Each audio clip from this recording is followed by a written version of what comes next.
শোনা, আরে কোশ্চেন আছে। তোকে যাওয়ার এখন কেউ 10 কোটি টাকা দিল, 10 কোটি টাকা, 10 কোটি টাকা, হ্যাঁ বাবা তোকে এখন 10 কোটি টাকা কেউ দিল, কোথায় রাখবো এত টাকা? দাঁড়া না আগে শোন তো, হ্যাঁ বল। তুই কি করবি? 10 কোটি টাকা হাতে পাওয়ার পরেই আগে যাবো আমি আমার হেড ম্যাসাজ করতে। কেন? এত চাপ আমি কি করে নেবো? আমি ওই টাকাগুলো নিয়ে কি করবো?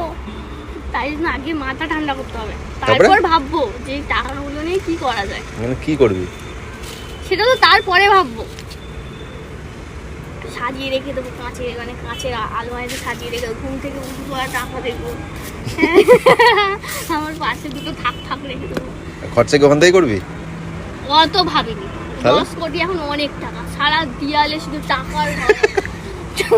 ওপরে টাকা, নিচে টাকা, মানে নিচে টাকা, এমনি টাকা তো মারানো যায় না, মানে আমি দিয়ালে দিয়ালে শুধু টাকা টাকা টাকা টাকা এরকম।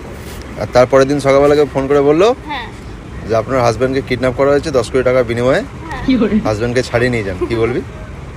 হোয়াট? হ্যাঁ হ্যালো, কে বলছেন? ম্যাডাম তো বাড়িতে নাই। আর আমি বলবো তো ম্যাডাম বাড়িতে নাই, মানে ম্যাডাম বাড়িতে নেই ঠিক আছে, কিন্তু মানে বাড়ির কাজের লোক হাজবেন্ডের কি হবে? হ্যালো, কে কইছেন? ম্যাডাম তো বাড়িতে নাই। কে দাদা বাবু?